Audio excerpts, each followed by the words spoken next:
Welcome to Azure Infinitum Podcast. This is episode 4. With your host, Hikaru Kazushime, also known as Reika Fujishima, around Azure Infinitum. We have today our Azure Council members, Shalendra Quartztail, Yo. Penedrin Stormhelm, Hello. and Balmung Ka. Hey, everybody. Balmung, you're one of our newest lieutenants to join the council. You want to tell our listeners a little bit about yourself? Well, I enjoy long walks on the beach. I'm an Aquarius, and now you don't care about any of that. I'm relatively new to Final Fantasy XIV, actually, but I kind of have just taken to it really well with a lot of experience in other MMOs, and so I've climbed up the ranks pretty quickly, so... Yeah, you've been an amazing assistant in our community, running a myriad of events and raids and all kinds of fun stuff, making your way into leading the first Azure Savage static that we've had in a long time. That had a lot of success, I think, back on Sunday. Yeah, so it was really cool. I've had a lot of experience with Savage so far. I've cleared E5S, E6S, and I've almost got a clear on E7S. And we took our group of Azure people in and made it to one of the hardest mechanics on our first day, which is awesome considering it was myself and Nova Wolf, who's also in the FC, the only people that had any experience with it at all. And you said that your new Savage stack you're running for Azure is sort of also like an introductory to like E5? Yeah, we're starting at E5 because it's the current highest gear level, because you can get 505 gear from that. It's really accessible, and people like the mounts too. I mean, who wouldn't want to ride a man centaur? Exactly. We've also got the Saturday relic catch-ups you're working on as well, and then also helping out with Memoria EX. Yeah, I wear a lot of hats. Shal and I were talking about that just a little bit earlier, actually, because I took over the MMEX on Friday, and then I wanted to get my relics, so I started a group that runs on Saturdays now, and we've been doing the Return to Evilise trilogy, but once 5.3 drops, we're planning on switching that to Crystal Tower. Yeah, and that's, for those listening, if you're wondering what that content is, that is the current 5.2 relic content, or the associated content for the Shadowbringers relics, the newest expansion, Final Fantasy XIV. There's a trial associated with upgrading your gear, and then there's also the regular weapons, which are actually pretty easy to get this time, but I don't think that's going to last much longer in the series. It's probably going to be a bit of a difficulty spike. There is some stuff associated with what's coming in 5.3. We're going to talk about that in a little bit, speculate, and have a little bit of fun with that. But thank you, Balmung, for introducing yourself, and we are going to move to talking about rankings real quick. We are actually second 2 weeks in a row. That's amazing. We are only 40K in credits, which is really not that much, because most FCs are actually hitting around 1 million to like 1.1 million credits, at least in our server, in the top 3. Right now, we are like just 40K under Desu, who's one of a good friend FCs of ours. And we've done that 2 weeks in a row now, and what that represents is a great rise in activity in our community. We generate these credits that are on Lodestone through company credits that are in-game. Those come from all the leveling, clears, crafting, high-level crafts, people joining the FC, and just basically activity in general. And so when we see that high-level activity, I know we talk about this at assemblies a lot, but for those that don't know, those credits are very good for the FC. We spend them for buffs. They basically represent a perfect testament to the activity that's going on right now. And as that rises in Azure, and as we continue to pump out these new events, and people are having fun, having a good time, people are joining and bringing their friends and their loved ones, it's all really rising right now. And I think we're all really thankful for that. So you guys have all been amazing in the council. And you guys are here with us tonight, and you've got your events that you're working on. Speaking of which, premiering this morning was Tuesday Morning Classics. You want to tell us about that, Pen? Tuesday Morning Classics had an amazing revival run. We had a full party within 5 minutes of grouping. We had two Sprouts that got their first-time clears through normal, and then we had a couple of people who didn't have their Savage clears, and so we ran a little bit long. We ran about, 2.5, 3 hours this morning, Shal? Almost 3.5. 3, yeah. And you're running coil. But we wound up running through everything, through Burning Coil. That's awesome. That's awesome. And you know what? Today, there's a lot of folks that join, and they kind of just tend to skip coil, or maybe they want to wait for someone to go through with them, and you know, we see that need now, and our morning crew is really getting up there, really getting a lot more people Yeah. in the mornings. So that's awesome. You know, we've heard good feedback about that, and maybe, you know, as it goes, we'll see even more activity, and that's rotating, right? That's next. You guys are running. It is rotating. So, Alex, yeah, absolutely. So what we normally will do is we'll start out the month with the binding coil runs. Depending on how many people need the normal clears on time constraints, we'll may just run the normal, follow it up with Savage the next week, or if we can clear them both like we did, go ahead and do that. Then we run Alexander, and then we'll run through Alphascape. So current raid tier is, you know, a little bit subjective. If we get down to that point where we do need to get some more normal clears through Eden 1 through 4, then absolutely we can add that into the rotation. But yeah, I love that it's an evolving, and it's also a more casual event. So we get to have a lot of fun. We get to know each other. It's not that hardcore raid content. It is a little bit more relaxed. and this is something that people under 80 can pop into. If Coil is 50 and Alexander is 60, and then we have Omega 70, or the Escape raids. Yeah, so this is just one of a couple events in the week that folks can also jump into if they're not 80 yet. So newer players can check out, you know, what an Azure event is like, get those raids out of the way. Maybe if you already have the clears, you can still come for the fun, and some of these raids have some great glamour options and mounts as well. So it's really great. And basically what we've got going on with Tuesday Morning Classics is you're providing a not just the morning crowd, but the crowd that attends, with a chance to see some of this older content along with folks that know it, and then get this different experience each week as it rotates through the older expansions and then back again. So that's really that's really an awesome experience, especially for anyone that maybe hasn't attended that many Azure events, or might be a little bit intimidated by coming to the 80s stuff. Don't worry, we're all friendly. But it's a good entry point too for events. And also we have great, fantastic people not from the USA, and in their time zones. That's a time that they can pop in. That's not, you know, in the wee hours of the morning like most of our regular events that are afternoon or evening in our time. So. Morning crowd people really appreciate that content, and I know we've had the the requests for that sort of thing for a while, so it's great to see that return. Also in our schedule, a little bit of an update, not a complete change, but an update to Memoria Misera EX. As we were mentioning a little bit ago, that is the relic content for Shadowbringers. Bao and Shao, your guys' idea last Friday kicked a ton of butt. It worked really, really, really well, and I want to definitely give a shout out to Username, who's one of our scouts right now. He had gotten his static group. His static group was off last Friday, and they made the offer to us. Oh yeah. To get people in through clears to get that first clear jitter out. Oh yeah.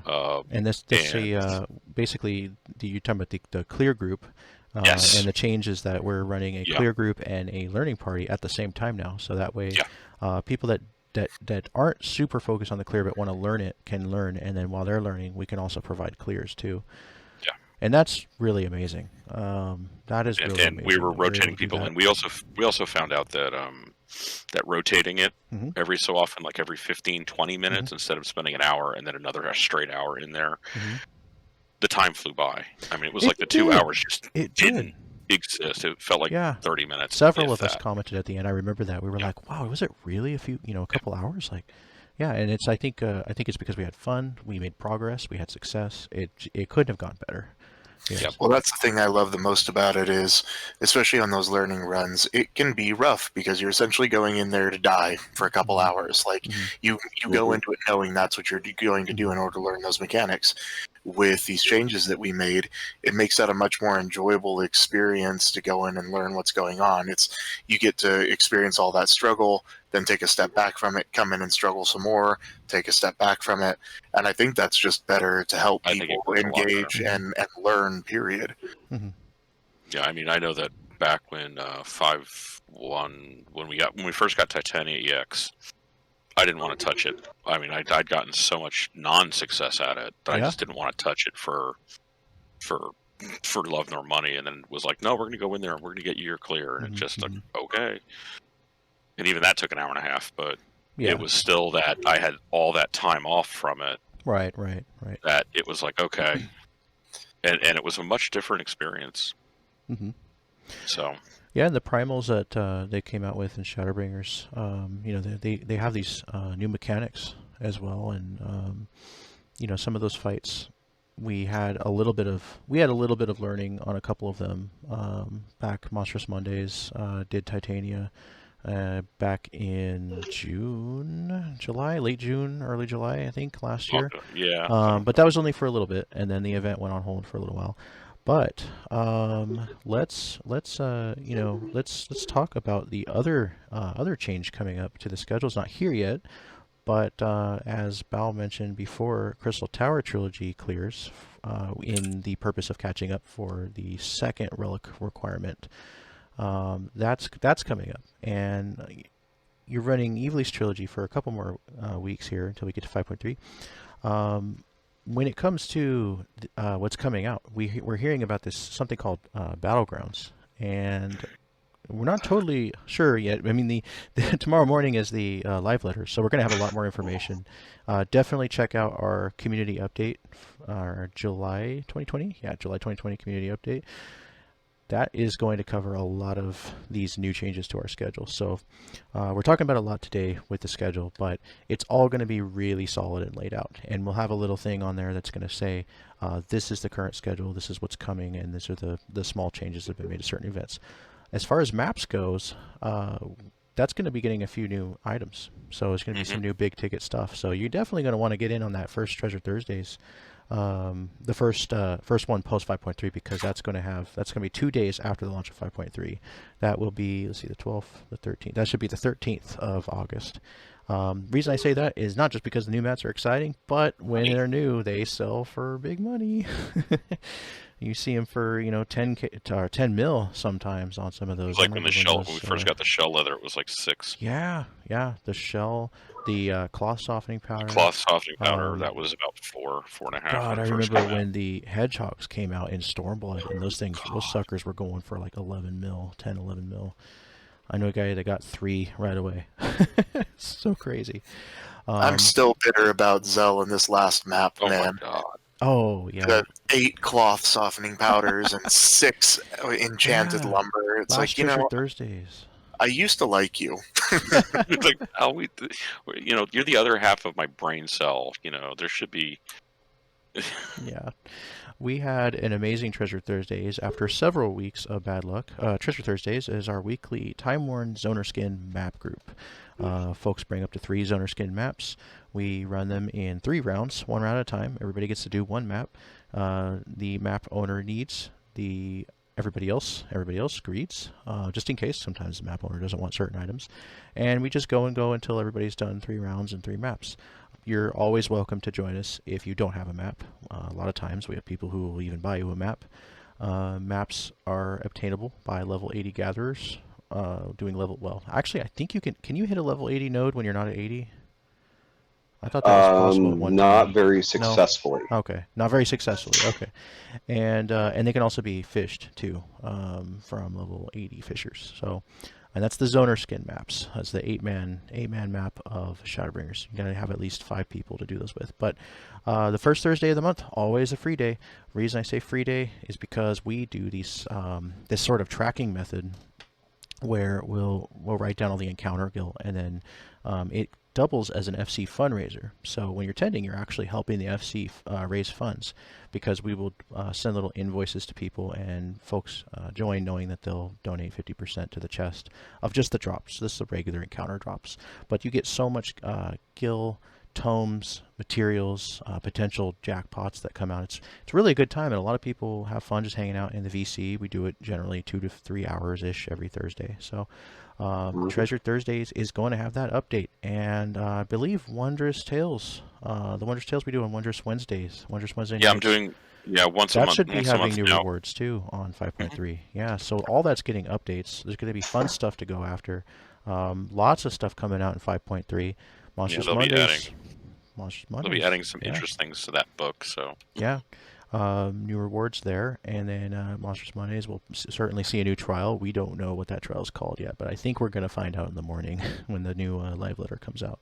So that's going to be included in the community update post, which is going to be out by the time that this podcast is released. So if you're listening to this, definitely go to the Azure Infinitum website, azureinfinitum.com. You're going to see the community update July 2020 there. It's going to have all this information and more, so definitely check that out.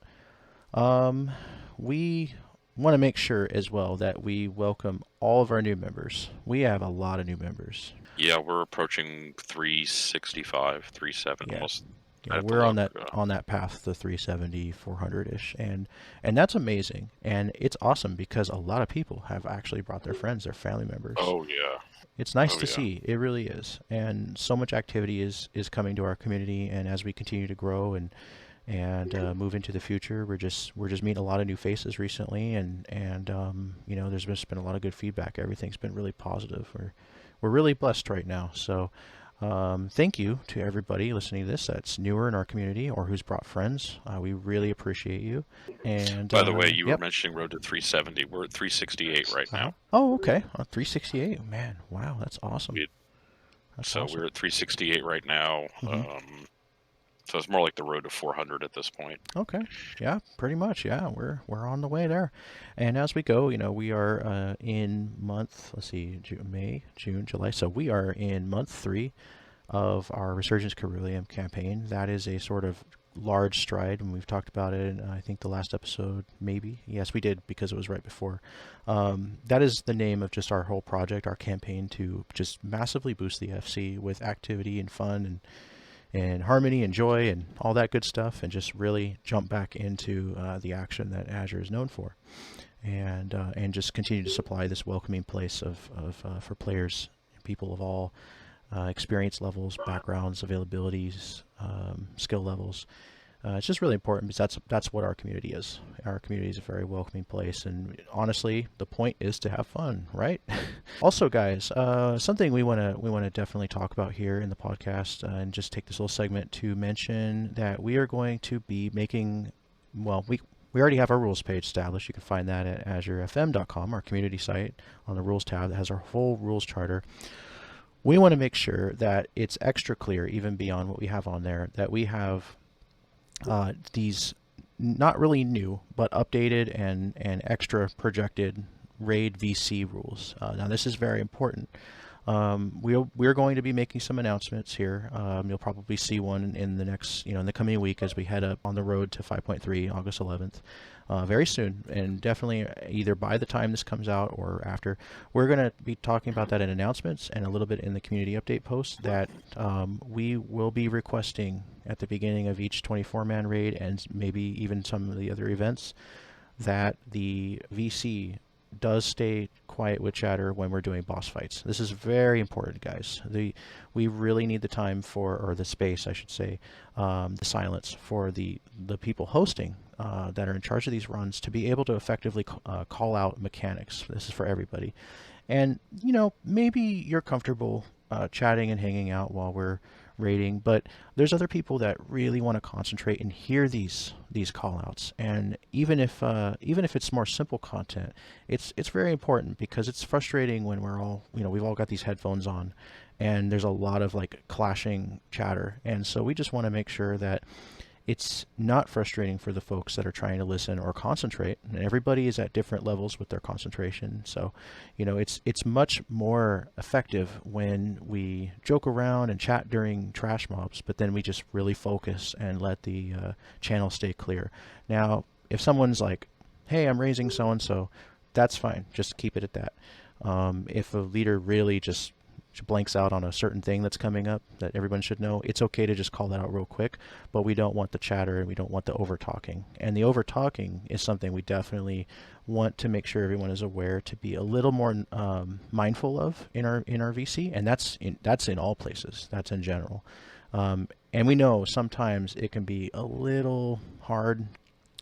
If we were all in a room in real life, we'd all be yapping at each other, but we all have these headphones on and we're all on mics, and some people may not even be aware if they're doing it. So we just want to ask that everyone is a little more mindful of that, and we'll be putting reminders out. If it's bad and somebody is just really going on and on, we will be issuing event strikes if it's that bad. But we're going to put out a warning first, just a heads up, a kind heads up, and then a warning, and then if it's bad past that warning, then we'll talk about event strike. Event strike in Azure Infinitum just means that if you get 3 event strikes, well, 1 event strike is a week of event ban. And that's because we really need to send that message that we are serious about keeping the boss fight VC clear. We're very serious about that. If we have to do that 3 times, you're going to get our members are going to get an actual strike. So let's not go that far. But we want you to know that even though we have this in place, to protect our VC and keep it, a welcoming place for people to listen to callouts, we also will give these warnings ahead of time. So it's not just going to be like, if you accidentally forget, we're going to strike you immediately. There will be warnings in place. So let's work together on keeping these voice chats clear during boss fights. Very important, and try not to overtalk each other. I've noticed that as we've been getting newer and newer hosts, I've noticed that, at least from my perspective, having been a host now for a while and been on the council now for a while, people know my voice. They know when, for me, it's serious time and when it's not serious time. It's important to note for people that if someone other than on the council is running an event, one of our scout captains is an event host, right, they have just as much authority as we do when we're running an event. Yeah. So I just ask that same respect from people. Definitely. It's their, they've been choosing to run, they're taking their time out to make an event good for somebody. Let them have their, let them be able to, get their hosting done and let people have as much fun as they can. Absolutely. And there may be some scouts from time to time that we're actually training for a scout captain role. So if just in general, if you know that somebody is a party lead and hosting, just please give them respect and the time to talk. We may have had a scout or two in recent times who was being overseen by a captain, and that captain was communicating with the council on their progress because they're being trained for a rank, and a lot of people were over talking them. It was very difficult. So we just want to put that extra heads up out there. Speaking of training and ranks, let's go ahead and I have a list of names here that I would like to congratulate here on the podcast of recent promotions. Now, we haven't had an assembly this month, and we're not going to have one until next month. And that reason we're going to announce as well soon, because there's been a handful of people asking about it. We didn't have a whole lot extra to talk about. We had a lot for this podcast, but it's not totally the size of what we would bring to a full-on assembly, something that we schedule and stream and go that far with. So we didn't have the opportunity to do a assembly live promotion ceremony, but we are going to be recognizing these recent promoted folks in our FC in the most respectful and honorable way that we can. So we'd like to congratulate all of those names on their new positions here and learning how to host here in Azure, and taking those roles to better effectively guide our support teams, and then also joining in our leadership teams to help lead the community forward. You guys are awesome.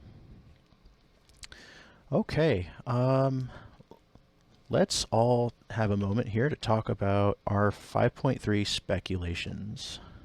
We are a day before. Well, not a day. We're about. Okay, it's. We're a little less than a month now. It's 8:38 p.m. here on the West Coast. I'm here in Sacramento, California, and it is only a matter of hours until the live letter. Live letter is 4 a.m. for me, so I'm going to be staying up. I'm going to be taking notes.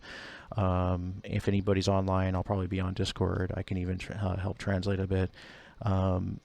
We are going to find out a ton of information about stuff that we already know a little bit about. It has been since February since we've had a patch. This is one of the longest they've ever gone since the 3.1 patch, and that was a good 6-month wait or something like that back in 2015. So they've kind of told us a little bit here and there.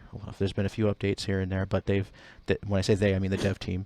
They have been setting up at home. So I know not everybody in the community follows every update from the devs, but basically what they've had to do is move all of their work at home thanks to the COVID-19 pandemic. They have had to set up workstations, and it's taken them an extra bit of time there to fully get 5.3 out. But thankfully, Yoshi let us all know that they're working full steam now. So it's coming out. We know that there's some form of new weapon content. When I mean weapon, I'm talking about the big, like Ruby weapon. And this is going to be a little bit of spoilers, so just so you know, spoiler zone from here forward. Ruby weapon was the first of the weapons to come out. That's been that big trial that we do on Monstrous Mondays. And the next one supposedly is Sapphire. What do you guys think? I'm really excited about it. I'm very, very, very excited about it coming. Definitely Really excited about it too, but I'm not sure that it's that. Sapphire. Right, I'm a little on the fence too, because Ruby does look like the original Ruby, which came from Final Fantasy VII. Just has a little bit of, it's got bigger shoulders, and it's kind of looks a little more Garlean. This next one we see a screenshot of. It's got an interesting design. It looks very Gundam-like. It's not Sapphire weapon at all, really, in looks, but it could be called that. It's a Garlean version, so a lot of. Maybe we'll know more after the morning. Well, yeah. We're We're gonna know more, but I want to hear your speculations.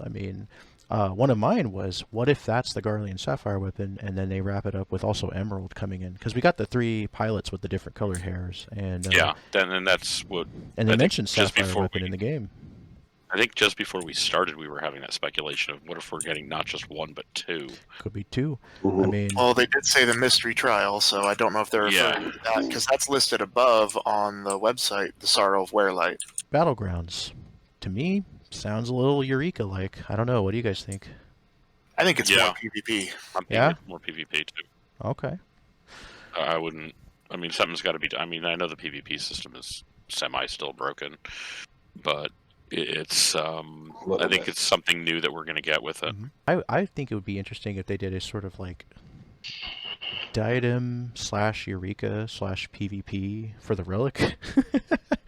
Yeah, that would be kind of cool. It'd be very unique, I think. But yeah, well, it would be an interesting way to try and pull that into some of the regular player base as well. Mm-hmm. We don't know a whole lot, but they've told us, there's this mystery trial on top of Sorrows of Werelight, on top of Battlegrounds, and this what is this Hero's Gauntlet? That's the new dungeon. Right. Or it's like the new Palace of the Dead. Who is this Exarch looking lady that we see here? And I wonder what she has to do with it. That dungeon gear, though. I saw some people complaining about how big the hats were. I haven't seen that yet, so they've got pictures of the dungeon gear from Hero's Gauntlet. Yeah, if you go to the 5.3 website, there's the Hero's Gauntlet. You just scroll down right below the slideshow, and there's a picture of all the dungeon gear. I think Mystery Trial might be a Relic trial, possibly, because that's what they did with 5.2. They had a Relic trial, and then we have a Ruby weapon for this side story trial. What else we got here coming? New main scenario quests. We've got the here's a big one we didn't talk about yet. The puppet ARR flying. Oh, okay. ARR flying. That is huge. Plus please don't make me do Aether Currents again. No, that's my one speculation. They're just going to give it. As far from everything that we know. Have they confirmed that? If they do, it's emo rage quit. Why? It'll be just everyone who's played anything past ARR is going to emo rage quit at that point. For Aether Currents. Oh no. There is. So I wonder if they'll do something I thought like that. at some point I had read somewhere that they had said that no, they weren't going to do Aether Currents at all for the ARR stuff. I want to say that I saw that too, and there's actually a lore reason for that. Of course there is. There's a lore reason because of the lore reason for Aether Currents. So they had to be, there's something about the etheric stream that allows things to fly that don't normally fly, and gathering those magical currents makes them fly, but they don't need to do that in the normal Eorzea, but there's a reason why they couldn't fly in the normal Eorzea or something. Anywho, we have the Puppets Bunker coming, 24-man raid. That's going to be done every Tuesday on our schedule as a new 24-man Tuesdays. We are going to be running the Copy Factory and Puppets Bunker back-to-back for the Manufacture coin and whatever the new coin or item is that's going to help us upgrade the I-490 Crystarium gear, good old 500. So that's going to be cool. And that is a change from the past, because we used to do that on Fridays. Yes. So that is a big change. That's Who's going to be running that? Is that Stefan's I'll be thing? there. That'll be I'll be there. I'll be there as well. Basically, whoever wants to help with it, because I'll be there as well. I'm going to be there to start the party. I'll be there finder, on Tuesday nights. and then basically whoever wants to, like, what I'll do is I'll be asking in the council, hey, who we got for party lead for the other 2 alliances, and then we'll let those 2 in, and then we want to make sure that the council doesn't take up too many slots before everyone's allowed, in a fair manner. Yeah. And then we'll post the password for everybody, and that password comes out right at grouping time. That's going to be 8:30 EST, 5:30 PST every Tuesday. Is going to be near raids, the 2 near raids back to back. Now, Copy Factory is not going to take very long now. Every time the second and third raid for the 24 mans is out in that series, the first one goes by within like 10 to 15 minutes tops. It's just going to be it's going to be quick. And then the new one's going to be the serious mode, at least for a while, until that one everybody knows the mechanics. But that's going to be a good time. Gear is speculated to be, what was it, 485 or I think it's 485 is what people are speculating. 490, it's usually maybe, I don't know. Or is it 495? It's like 5 It might above be 490. It might be current 590. tome that isn't upgraded, something like that. It might be 495. I don't know. I don't think they've released that. 495. Following the pattern, it's going to be one. But following of the those 2. pattern would be 495. Yeah. Could even be 490, because it's going to go with the normal gear that isn't augmented yet, and then we're going to augment to 500. But in any case, it's probably going to look nice, and it's probably going to be a nice boost for everyone that can get some. So make sure if you attend our 24-man Tuesdays that you know our loot rules. That's need for upgrade, greed for glamour. That's all you got to remember. Folks and with Puppet coming out, it's going to be greed for just about everybody at this point, or need for just about everybody. Yeah, it's at first. Yeah, at first it will be. But if it's not an upgrade, we're gonna be watching. So please save the upgrades for folks that need them. Faux Hollows, Akafa Amphitheater Unreal. I'm really looking forward to this. I mean, Shiva has been my waifu since the very beginning, and now we have the second incarnation of Shiva, who's now become my new waifu. I'm really well. The previous one doesn't step on me anymore on Wednesdays. Okay, so, but can I be the stick in the mud here? Like, how long are we gonna milk the ARR primals? Those babies are dry. When we can start doing it in 4 seconds, then we'll. I mean, if you're talking about Wondrous Tales, I mean, we now go well up into Stormblood now. So no, I'm not talking about that. I'm talking about using the Unreal content for Shiva, and we look at the Eden stuff, and we see Shiva again, and Ifrit again, and Rama. It's getting a little old now, considering there's so much content in the Final Fantasy lore. That's true. It's kind of a mixture of like those are favorites, also with the mixture of like how much they like to cater to newer players that haven't seen this stuff for as long. So I mean, I get what you're saying totally. I would like to see them work on like maybe some new primals or original primals. Maybe that. I mean, I think Ravana was an original. I think. Yes. Yeah. At that time, they announced it as original. Ravana's original. So it'd be interesting to see originals, or maybe just some we've never seen in 14 yet.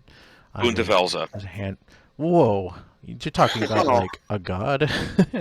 Let's look at a deity. We're gonna say, aren't we killing deities like the most on the powerful regular deity that's at the very end of 13.3? But technically, aren't we seeing? Aren't we beating? The God, primals like, are technically on not real deities. I mean, they're treated as deities by the beast tribes, and then primal summoned. But I see what you mean. I mean that would be crazy if like he woke up for a minute and came to fight us. I mean, we're killing gods and godlike creatures on the regular at this point. So I mean, it's like and then it's like the old trope of, "Hi, you just killed this god. Go get me 5 flowers from this little pot from this person." That's been the whole joke for a long time. But Shiva's really popular. Maybe Shiva Unreal will be really cool, and maybe it'll even give them an excuse to remix that hot song one more time. Oh God, yeah. New custom deliveries. And are I mean, out for honestly. Yeah, go ahead. Oh, sorry. I was just one more on the Shiva. We'll I mean, honestly, if they give her the same treatment that they gave Ramu, that could be interesting. It could be a lot of fun. Centaur Shiva. God. Well, not necessarily we a already centaur have Rhine. Shiva, but you get. Okay. Yeah. Well, here's the spoiler alert. I mean, we have Rhine Shiva already. We have Rhine Shiva already. So. Well, and the Unreal, they said, was the ARR Primal scaled up to 80. Oh God. Yeah, that's basically what it is. So that's almost like running it as like an ultimate type thing, then. Kind of, but you not can wear your ultimate, best but gear for it. the Shadowbringers level of the ARR, basically. Yeah. Ouch. Okay, that's gonna hurt So- for a little bit then. So moving on from That means it's going to to feel like that in normal It's content. gonna feel like Yeah. content, original content again. yeah, Oh boy. that's basically Yay. that. And I think mechanics. it's kind of just another thing that they sort of just made to tie us over because 5.3 took so long, and now they're just going to blast us with tons of stuff to do. Well, I still think we're getting 5.3, 5.3.1, 5.3.2 all at one big giant dump. It does kind of look like that. It feels like it. Yeah. So moving on, we've got new custom deliveries coming for crafters and gatherers. It's another opportunity to get a ton of those scripts. So if you're needing to catch up on, what crafts you're able to do, what things you can gather, there you go. We've got Dwarves Beast Tribe quests. I'd like Finally. to see what those are like because we've got the. Do you think there's going to be a crafting one maybe? Because we've got It the might be. gathering and we've got the battle already. It's probably Yeah, crafting. it feels like it. Yeah. Yeah. I'm guessing probably crafting. Save the Queen, Unforgiven, Unforgotten. That's going to be the continuation of Relic fun stuff. Yay. New Mhm. Battlefield, Bosgen, Southern Front. Interesting. We That's don't a know PvP thing. anything about that Yeah, yet. that's going to be PvP. That's going to be PvP. I'm 90% positive that's PvP. It'll be Okay. like a frontline-esque thing. Okay, so that's Yeah. that Bosgen PvP. Okay, so the when I said battlegrounds earlier, I guess that's what I was referring to. Yeah. I'm looking at the official list now, guys. So, is Guardian Restoration updates? I assume we're going to see that every patch until we Yeah. get to the point that it's actually complete. Sky Steel Tool updates are coming, as well as Trial Synthesis. I see that on the list. I'm not sure what that is. No clue.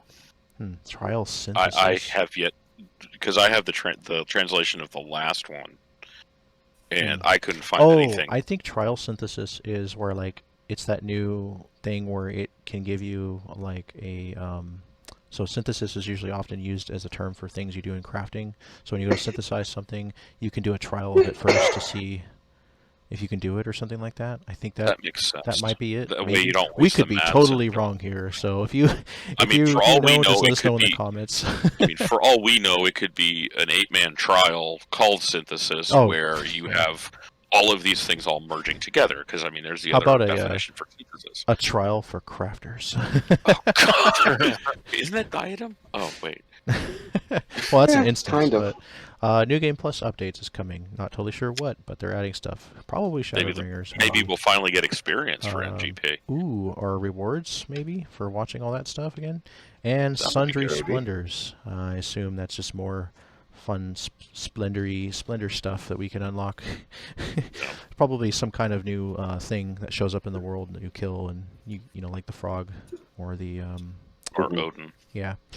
And then it says and more. So we're looking forward And to that. more. And more.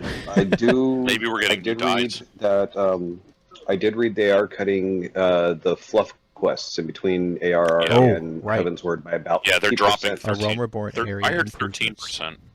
Yeah. I had read 13% total for the ARR stuff to get people through it a lot faster instead of spending 2-3 months in it. So when it comes to the So- story, what do you guys think is going to happen next? 6.0 plus is going to be Highland versus XR. Or, Well, not versus necessarily WR. that far ahead. I mean 5.3 story. I think the world's going to collapse. Yeah. I think we're going to start seeing the world collapse. I think we're going to start seeing our role change from being the hero to the perceived villain, or maybe even an anti-hero type.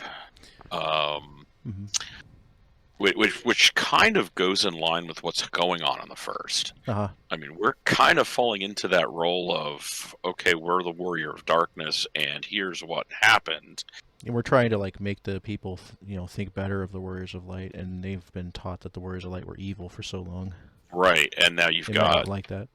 and now you've got Ardbert creating all of these new warriors of light, and it's I mean, I think that's might be part of the path that we might be driving driving with. It's we're going to become the villain of the story, which is actually a new take if you look at anything Final Fantasy, really. Interesting. We've never really had that kind of a role, as far as I'm aware of. We're just the bad guy. Yeah. Well, and it's perceived bad guy. We're not going to be the actual bad guys in this, I don't think. Like perceived bad guy. I had a fun thought.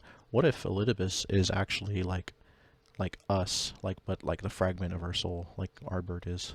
I can see it.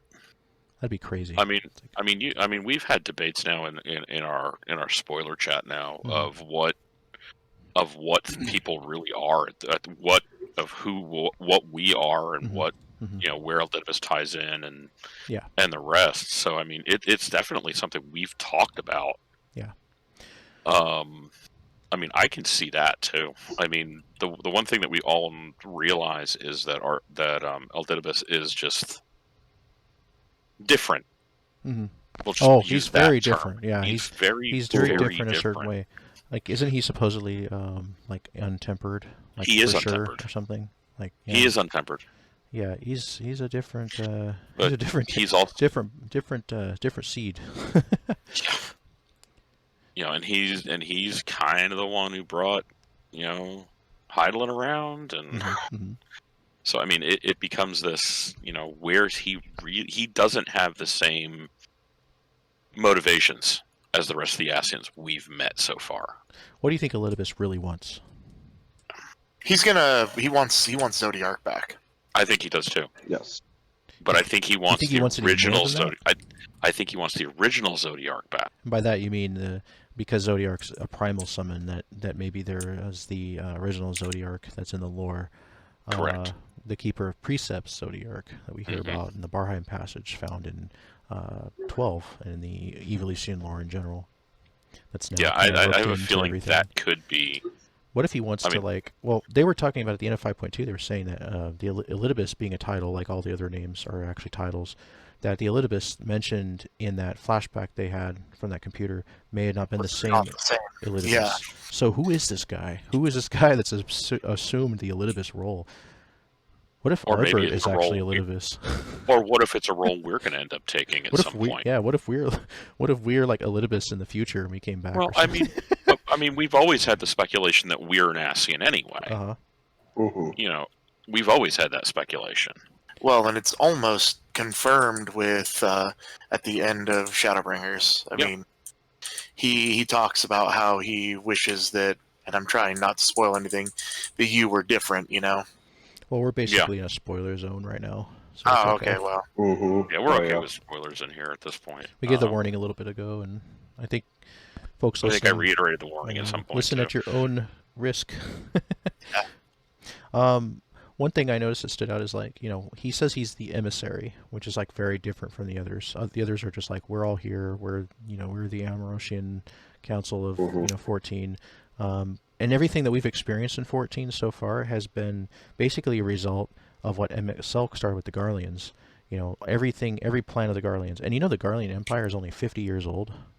Only 50 years old. It's crazy. Yeah, you and I talked about that a couple weeks ago. And he puts the world on this path, the world as we know at the source, for what the Garleans are doing, and then that's been our reality as a warrior light for a long time, is stopping the Garleans. But we get to a certain point where the Orosian Alliance is strong, and we hear that in the from the future folk that said that we had actually. Well, when I say we, I mean the Orosian Alliance had won that war and got so powerful that we went on winning wars and pushing Garlemald back until they used Black Rose on everything, and it all went really bad. And that's, of course, what led to the Exarch being found, in a desperate struggle by 3 generations later of the sons of Saint Coinac, or Coinach, or Coinach, or whatever they're called, Coinach, along with the Ironworks people, like Biggs the Third or whatever. Biggs the Third, Wedge the Fourth, and all of them had found Exarch, Graha, sent him back.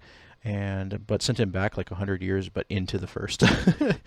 They were using a combination of Omega Alexander to power the damn thing. So. Yeah, everything they had learned with their own crazy little Omega Alexander, which is really impressive. But And that's the boss you see in the twinning. And there's a whole little story about that. Definitely read the stuff that's in the twinning and pay attention to that I love dialogue. that. It was awesome. I hate the fight, love the dungeon. I love it all. I love all of the, they brought the music back and everything. That dungeon's music, it's a nice combination of Circus Tower and Omega and Alexander. It's really awesome. But it's wonderful. But where I'm getting at with this is that all of this has been Emmett's design, and then Elidibus. So Emmett's out of the picture now. Everything that we've had to deal with that's related to him is now out of the picture. Technically, it's all the Ashians' fault, but now it's just it's one half of the Ashians. Anyway. Us and Elidibus. It's really interesting where the story is going. Well, I mean, you also have to remember we've been getting clues ever since we had Emerald too. Yeah. I mean, it was like, we recognize you, and clues have been around. We don't recognize this form, but we recognize who you are. Mm-hmm. So I mean, it's this whole, I mean, we could have a whole podcast just on lore at this point. So we've got about 10, 15 minutes left here for time. Let's move on and talk about a little bit. What have you guys been up to lately outside of 14? Let's see. I've been playing a lot of Assassin's Creed. Yeah. Looking forward to Valhalla coming. Oh yeah. That'll be November. Yes. I'm pre-ordering it tomorrow. It looks great. I honestly think it looks good. I'm pre-ordering it tomorrow. I'm waiting. I'm pretty sure they're going to have a PS5 version that's going to be released with it. Yes, I'm PC, so for me, I don't have to worry about that. But let's see. What else I'm going to be getting a new PlayStation anyway, so Well, yeah, that's might true. as well. I just finished Battlestar Galactica again, the reboot. Mm-hmm. Finished that before my nap before our podcast. Never a bad choice. Never a bad choice. I mean, if anyone can see our Discord, it's my custom message has been something about BSG for the last few days now. Yeah. But it's but I mean, other than that, I really just I've been in 14. I've been in a lot of Assassin's Creed lately. Mm-hmm. I mean, I had to rebuild my computer at one point, so I hadn't really gotten everything fully installed yet. Mm-hmm. But we're getting there. I'm going to be heading back into Elite and getting that going again. Mm-hmm. I mean, we've got enough people. I mean, we've got people with interest on it, so it's someday we'll be an official Azure group for it, but. Maybe someday. We'll see. I mean, I think we've got 5 now. 4 or 5, but we just don't have an event that's going every week. It's a little harder with Elite because you can only have 3 in a wing. A squadron, you can have as many people as you want, but you can only have 3 in a wing, so it's a little bit harder to do. But I'd like to start getting that group content and then doing it regularly and getting the people for it really is what you're talking about, and in the viability for what we call an Azure wing when we make an official event in their game with with a good amount of people. Like I said, it has to be viable. But I mean, the only thing we really can do is just do exploration trips together. But but even if you don't have a wing and you're playing together, you're still having fun, right? That's what counts. Oh hell yes! Oh yeah! Mm-hmm. Oh yeah! Yeah. I mean, again, anyone that's been in our Discord, if you want to see a picture of Sagittarius A-Star, I've got them for you. I mean, who doesn't like supermassive black holes? Well, I did get my first GP points for the season in Magic. So. Oh hey, nice. So I got my first 25 points about 2 weeks ago. Nice. Well, over on my end, just outside of 14, I think a lot of folks know, and a lot of you may not know. So I work, a lot in real life. I do a lot of media, journalism work. There's not a whole lot of field work right now in the midst of this pandemic. So I'm actually resorting to a lot of web projects. Find folks that I work with that are also across the world. We create sites for clients. I process a lot of information that goes out to bigger news sites. Our network, which is actually our parent organization that I run. I resumed posting, but I'm actually taking another break real fast because I've been super busy the last few weeks. We went down to LA for some live streams that we were working on. That was fantastic. AX Lite happened.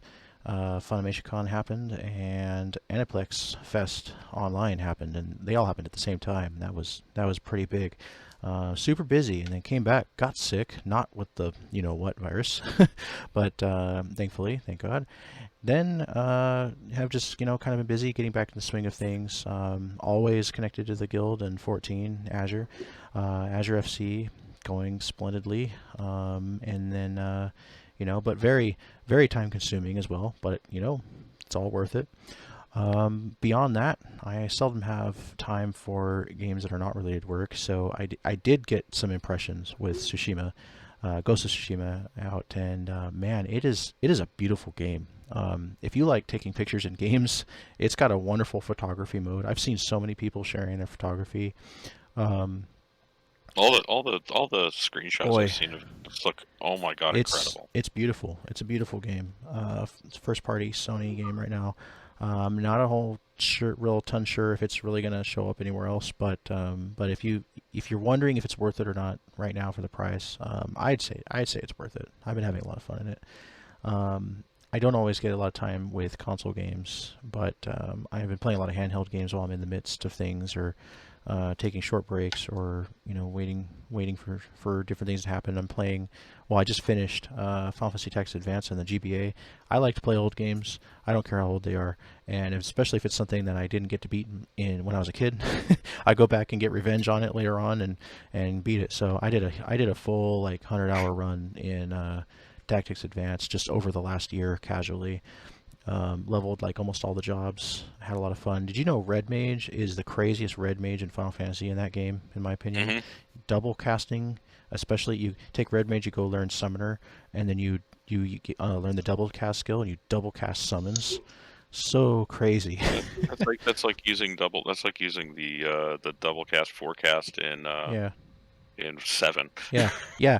I mean, you could do a lot of fun stuff in 7 with the materia too. Knights of the Round. Oh yeah. So I don't know, I had a lot of fun with that. You basically have an unbeatable character when you have a Red Mage Summoner in that game. A lot of other fun classes. You got classes that don't exist in other Final Fantasy games. You got classes like Morpher. You have a Hunter class that's an archer. It's an archer class. You capture monsters. You capture them, they turn into souls, and then the Morpher takes their soul and basically can morph into any of the monsters you've captured. So kind of like a Pokemon. Final Fantasy Pokemon. Yeah.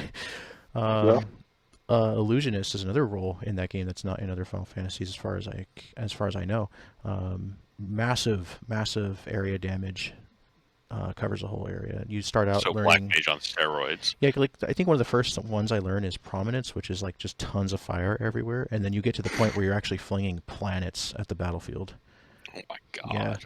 Yeah, it's crazy. It's a move called Stardust that you learn. It's basically one of the ultimate. Well, I consider it an ultimate move. Fun game. I mean, we're talking GBA. It came out about 17 years ago. Still a ton of fun. Has not been brought to anything except for WiiWare, which is unaccessible now. So it's still still on the GBA. But I love Game Boy Advance. I love the RPGs on there. I love tactics games. Any strategy tactics games is crack to me. I grew up playing those and RTSs a lot, along with RPGs. So I'm really technical, and whenever I get one of those in my hands, I go bananas with it. So, but still working my way slowly through FF7 Remake. Me too. 6 more months. Bought the Hell House recently. Boy, what a fight that was. Oh, I am at the second Coliseum set. Yeah?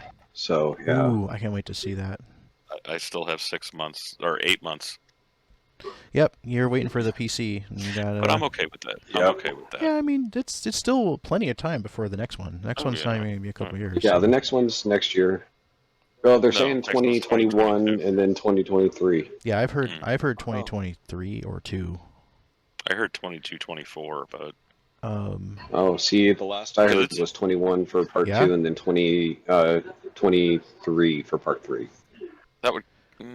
So on my side, industry side, we're hearing 2023 roughly for 2, 2024 or 5 for 3, and that there could even be a part 4. Oh dear. It's they haven't fully decided yet, but most people think it's going to be 3 parts. I think it'll be 3, but then I think that the 4th part will be Advent Children. You think they're making an Advent you Children know, game? That'd be That amazing. would be nice. That would be nice. I think that they can just keep pumping them out, and I'll keep playing them, because they could even go a prequel and do a Chrono There you Trigger go. one, and I would be super happy. Oh, that'd be awesome. Yeah.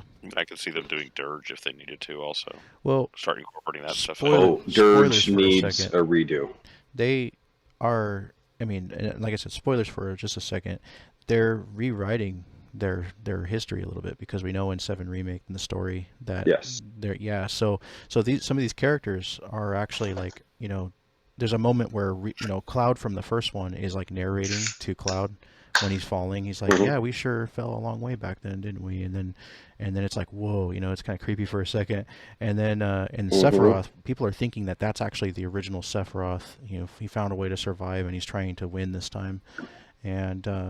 And there's something else in the mix, some other mystery that we don't know yet, because things are definitely going. There's a differently. lot of flashback scenes. Oh yeah, and it looks like Cloud sort of started sensing that Aerith was going to die early, in a few of those little headache scenes that he has. So Mhm. it's. So is that why he drowned her in the original game? I think in the original game, I mean, that's when everything happened for the first time. Some wibbly wobbly timey wimey stuff is going on with this. Oh yeah. It's all happened before. It'll all happen again. With this, so I'm so excited to see where it goes. And the thing is that if it goes in a new direction, like they said, the unknown journey will continue from this point. Advent Children won't happen the same way that it happened before, and neither will Dirge. Those two may not even happen at all. So And it'll change the whole timeline. there could anyway. be, and if there is a sequel to Remake, like it could be something totally not even like anything else we've ever seen. But FF7 comes Now- out in 2030. there is the issue of like what happened in Dirge, because Deep Ground finally came to the surface, and some people are saying Deep Ground is retconned. I don't know about that, because there's some parts in the game where they're talking about a rumor where there's an underground Shinra research facility, and that's exactly what Deep Ground was. So they might even reintroduce Deep Ground and make an even better Dirge or something, or an even better game that came out or happens a year later, like Dirge does. Well, Dirge is actually 3 years later from 7, 2 years after. Yeah. 1 year after Advent Children. Advent Children is 2 years after 7. So I feel who so knows, sorry for but- that. I feel so sorry for that little kid we met in 10-2. well, He caused for all him, yeah. he had a good life. He He just caused all this. yeah, he pretty much did, but he had a good life. It's his fault. He caused it all. He became like probably insanely rich, but yeah, it is crazy that kid, that Shinra kid, but I think it's Well, I mean, amazing. we figured that years ago. Just but simply the fact that they found a way to reinvent something amazing for folks that love the original, and for folks that haven't played it or maybe want to experience this story new, and then also experience Midgar in a much more detailed fashion. yeah, that was one of my complaints always of the Yeah. original was. But I mean, when you've only got three CDs to work with, 9 hours in not- Midgar, but 100 hours everywhere else. Yeah. Yeah. I mean, you got to remember back then, it wasn't DVDs we were dealing with; it was Right. CDs we were dealing Yeah, with. well, Oh, now yeah. Blu-rays are You even could more only data. do so much with 680 gig, Right. 680 meg of data per disc. Yeah, especially in the PS1 era. Yep. And Mhm. now they've invented this way for it to continue even further, because what they had before, like say they didn't make 7 Remake, the furthest thing in the timeline was the final scene of the it's the secret ending of Dirge. There's this scene where Weiss and Genesis are in it. And Genesis is the antagonist in Crisis Core, is the predecessor to Sephiroth basically, and Weiss is the guy that's from Deep Ground, who was the bad guy in Dirge. Yes. And the two of them they're around at the end of Dirge, so it's like those two guys can't be around without something bad happening. I mean, surely they didn't just change their ways and go off to live peacefully somewhere. So I was always under the impression there'd be a 7-2 or a game post Dirge, but now I guess it just doesn't matter. Maybe in the next parts, Sephiroth, Weiss, and Dirge are all going, or not Dirge, Genesis, Sephiroth, and Weiss are all going to be together. They all found a way to redo time or something, because what happened to those two guys? Where did they go? Or Let's do they the just time not matter plot. at all? Because Sephiroth came and reversed everything. Well, there you go, time plot. Yeah. Who knows? But But That'll Now, definitely change. what I am No, sorry, Ben. Go ahead. what I am looking forward to is being able to eventually play as Vincent in Ooh, 7, yes. because with the new mechanics and everything that they've got in there, oh my Oh. god, that's gonna be fun. I cannot wait for that. And his form, his chaos form. Oh yes. I bet that's gonna be like, what if it's like a limit break he can do, but you stay in that form for a little bit? But he already has a normal limit It would break, doesn't probably, he? if it would do that, it would probably be that secondary limit break, like the ones that you have to unlock for the other characters too. Oh, it's gonna be really cool. Or maybe it's just a really powerful skill he can use where he transforms shortly for a bit. I don't know. That's Oh, it might be connected because like you're learning all the weapon skills, and then you can pass on the weapon, and you can still retain that skill. It may be his ultimate, his final weapon, Oh, that's a good. the That's a actual good ability thought. that he learns from the final weapon. Oh, that's gonna be a blast either way. I bet I don't care. I love the mechanics in it. It's so much fun. it is a fun game. It is a fun game to play. I mean, over time, the more skills you learn, the further you get in it. It's a blast. 7 Remake.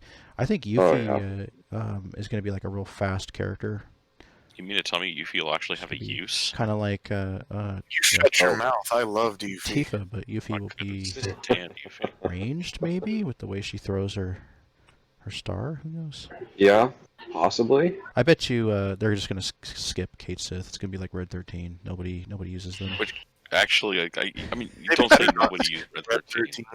I mean, Red 13. My staple party in the original was Cloud, Red 13, and Tifa. I have never touched Red 13 unless I had to. So He is my favorite character. That's my forearm tattoo. Really? It's the whole scene. It's the outline of Red 13 and Seto in Cosmo Canyon. Oh wow! I didn't know you had a 7 yes, tattoo. yeah, I love 7. I I will love. take a picture of it and show everybody. That's cool. I love Red 13. Yeah, let us see that. So Yeah, I mean, I don't hate the character. I never really played him. You know, I was always wanting a Cloud, Tifa, and Well. Aerith, and then Cloud, Tifa, and Vincent. yeah, Steve. For me, The it dream was team. always Cloud, Red 13, Tifa, or Cloud, Red 13, Barrett. Liked For me, it was Cloud, Red 13, and Sid. liked having Vincent counter with Ultima. Yeah, that was always fun. So crazy. Did you know like you could get a second all materia and just sell it for tons of gil? Mm-hmm. Crazy. And then game. they just start dropping like coins, and they still pay you a lot for them. I mean, it's like, I guess I've sold you 80 of them. Oh my god. Market share is just Cat, get down. My cat just decides to walk Run up away. on the desk and just wall up in my business here on my notes. I think what I'd like to see, moving away from Final Fantasy, I think Right. I'd like to see a new Dragon Quest game. Well, I think Dragon it's Quest about has time. had a big revival more than ever before in the U.S. in the last few Mhm. years. Builders That 2, was so good. Heroes 2, 11, then the 11 Light Edition or whatever. Yeah. Yeah, and But I mean, the only one of those Mhm. games the mobile ones that too. I thought was crap was Dragon Quarter. Dragon Quarter. Or no, is that's not Breath Dragon of Quest, Fire. That's the Fire. Breath of Yeah, Fire series, uh-huh. not Dragon Quest. That's the PS2 one.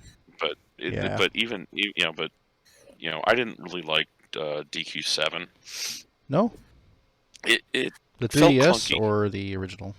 The original. It Original. felt I really love clunky. both of them. Well, I heard that the 3DS version was a little bit better. Oh yeah, it's updated and very new. But the original was very clunky. Uh-huh. But if we're going to, go away from those kind of properties, it's, Breath of Fire Dragon Quarter was like the worst. Everybody But name I your think- favorite RPG on the PS1. Legend of Dragon. I was about to say that, Yeah. Legend of Dragoon. But okay, so if I can't go Legend of Dragoon, Oh, you can still pick it. I mean, I will go Yeah, Chrono I think Cross. that's a. I'll go Chrono Cross. Yeah, everybody loves Legend of it's a Dragoon. toss-up. They need to Dragoon redo though that. was amazing. Dragoon was just revolutionary. Yeah, it was a wonderful game. I mean, I would, like I said, if we can't pick the same one, I would go. Mhm. I would actually go Chrono Cross. Yeah? Yeah. I mean, oh, that boy. whole time plot, and then you kind of become the bad guy there too. But Hmm you know, that whole, I loved that style of the way you power your fight abilities. It was So really nicely I done. would probably just go the route of saying Final Fantasy VII, but without counting Final Fantasy, um, it's kind of a hard one. It's kind of a hard one, but I'm either gonna say Saga Frontier 2 Yeah. or Vagrant Story. Hmm. Yeah, Those are good Both of those options. are good too. yeah, those are great options there. I fell in love with Xenoblade Chronicles 2. I loved the storytelling of that game. I'm playing Xenoblade Chronicles 1 now. Oh, and Xenogears. nice. Totally forgot. Totally forgot Xenogears. Yeah, I mean, if we're just thinking, Yeah. And now let's PS1, just you know. dive into all the RPGs on PS1. Yep. Well, see, I'd go I'd move PS1 to PS2, and I would just go Mhm. the entire Xenosaga trilogy. Oh yeah, Oh, of yeah. course. Even though 3 kind of was shit. I didn't really Really? like them, honestly. Yeah. 3 was kind of shit, but